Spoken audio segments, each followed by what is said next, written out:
Неделю назад мы с вами побывали там, куда не просто было проникнуть столетиями, а сегодня сложнее вдвойне. Это Спасская башня Казанского Кремля. Там сейчас идет реставрация. Реставрация, как мы уже упоминали неделю назад, это всегда появление чего-то нового. Так и на этот раз в Спасской башне появится новое музейное или выставочное пространство. Есть еще одна новость, о которой пока мы не можем говорить определенно, но предполагать уже можем.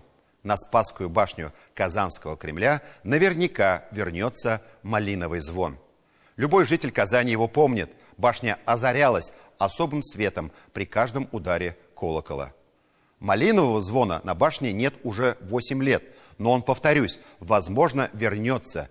Вернется как дань памяти его создателям. Это конструкторское бюро «Прометей» и его руководитель Булат Галеев. При одном только упоминании этих имен у многих душа озаряется светом. Казанские экспериментаторы в области синтеза света и музыки в свое время были известны не только на родине, но и далеко за ее пределами. Всего через пару дней, 6 апреля, нашему Прометею будет 60 лет. Мы говорим «будет», хотя, увы, нет уже в живых ни его основателя, ни самого конструкторского бюро. Но почему же тогда «будет»?